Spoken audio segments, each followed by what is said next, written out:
हनुमान चालीसा शायद ही कोई होगा जिसने इसका नाम न सुना हो।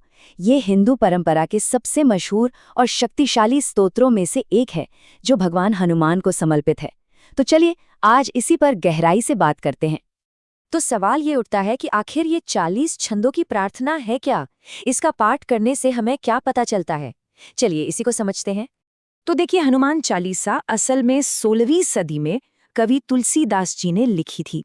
ये एक भक्ति स्तोत्र है जिसमें 40 चौपाइयां हैं और ये सारी चौपाइयां हनुमान जी के कामों, उनके चरित्र और उनकी जबरदस्त शक्ति की तारीफ करती हैं। अच्छा, चालीसा के मुख्य तारीफ शुरू होने से भी पहले इसकी शुरुआत कुछ खास छंदों से होती है। ये छंद असल में पाठ करने वाले के मन और दिल को तैयार करने के लिए है। जैसे कि ये पहली लाइन, श्री गुरु चरण सरोज रज निज मन मुकुर सुधारे। इसका मतलब बड़ा गहरा है। ये कहती है कि गुरु के चरणों की धूल से अपने मन के आईने को साफ कर रहा हूं। तो मतलब ये पूरी प्रार्थना एक तरह से विनम्रता से शुरू होती है। ये एक तरीका है कि आगे बढ़ने से पहले अपने दुखों को, अपनी परेशानियों को दूर करने के लिए दैवीय मदद मांगी जाए। तो मन की शुद्धि के बाद अब आता है स्तोत्र का मुख्य हिस्सा। इसमें हनुमान जी के शक्तिशाली रूप और उनकी बेमिसाल ताकत के बारे में बताया गया है। चालीसा के जो शुरुआती छंद है ना, वो हनुमान जी का एक जीता जागता चित्र सामने रख देते हैं।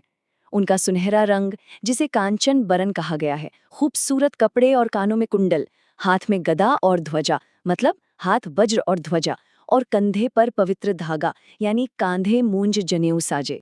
अब उनकी शक्ति का एक और जबरदस्त उदाहरण देखिए इस छंद में। इसमें उनके बचपन का एक बहुत ही मशहूर किस्सा है। ये छंद बताता है कि कैसे बचपन में हनुमान जी ने सूरज को एक मीठा फल समझ लिया था और उसे खाने के लिए एक ही छलांग में आसमान तक पहुंच गए। सोचिए, ये उनकी ताकत को दिखाता है। चलिए अब उन छंदों पर आते हैं जो रामायण में हनुमान जी के किरदार और उनकी अटूट सेवा के बारे में बताते हैं। एक कमाल की बात है हनुमान जी की, वो जरूरत के हिसाब से अपना रूप बदल सकते थे।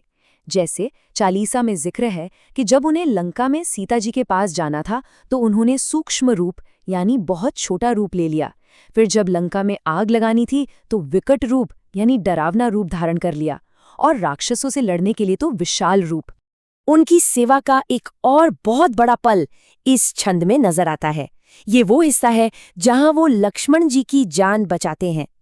ये लाइन बताती है कि कैसे हनुमान जी एक जान बचाने वाली जड़ी बूटी संजीवनी लेकर आए थे, जिससे लक्ष्मण जी के प्राण बच गए और भगवान राम को बहुत बहुत ज्यादा खुशी हुई। ये चालीसा में बताई गई उनकी सेवा का एक बहुत अहम हिस्सा है। तो हमने हनुमान जी की सेवा और शक्ति के बारे में तो जान लिया। अब आते हैं चालीसा के उस हिस्से पर जो ये बताता है कि इसका पाठ करने वालों को क्या फायदे और क्या आशीर्वाद मिलते हैं। ये एक ऐसा छंद है जिसमें पाठ करने वाले से एक सीधा वादा किया गया है। इसका सीधा सा मतलब है कि जो कोई भी अपने मन, अपने कर्म और अपने वचन से हनुमान जी का ध्यान करता है, हनुमान जी उसे हर संकट से, हर मुश्किल से बाहर निकालते हैं। तो यहाँ पाठ करने को सीधे सीधे उसके फल से जोड़ा गया है।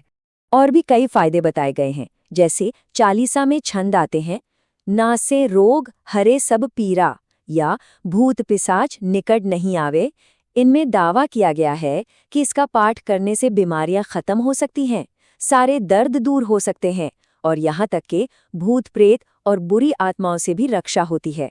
एक छंद में तो एक खास नंबर का भी जिक्र है, 100। कहा गया है कि जो कोई भी 100 बार यानी जो 7 बार पाठ कर कोई इस चालीसा का पाठ करता है, वो हर बंधन से आजाद हो जाता है और उसे परमानंद मिलता है। चलिए अब हम इस स्तोत्र के आखिरी हिस्से की तरफ बढ़ते हैं, जिसमें समापन के छंद हैं और लेखक की अपनी एक अपील भी है। इसमें लेखक यानी तुलसीदास जी खुद को भगवान का एक विनम्र सेवक बताते हैं, तुलसीदास सदा हरि चेरा कहकर। इससे ये स्तोत्र अपने ऐतिहासिक संदर्भ में और मजबूत हो जाता है और लिखने वाले की भक्ति साफ दिखती है। और फिर हनुमान चालीसा खत्म होती है इस आखिरी और बहुत ही शक्तिशाली दोहे के साथ। तो इस तरह ये पूरा स्तोत्र एक सीधी सी प्रार्थना के साथ खत्म होता है। इसमें हनुमान जी से विनती की जाती है कि वो राम, सीता और लक्ष्मण जी के साथ पाठ करने वाले के दिल में बस जाएं। और यही इस पाठ का सबसे बड़ा लक्ष्य भी है। और ये सब जानने के बाद मन में एक आखिरी सवाल जरूर आता है कि सदियां बीत जाने के बाद भी एक सीधी सादी सी प्रार्थना में इतनी ताकत, इतनी गूंज कहाँ से आती है।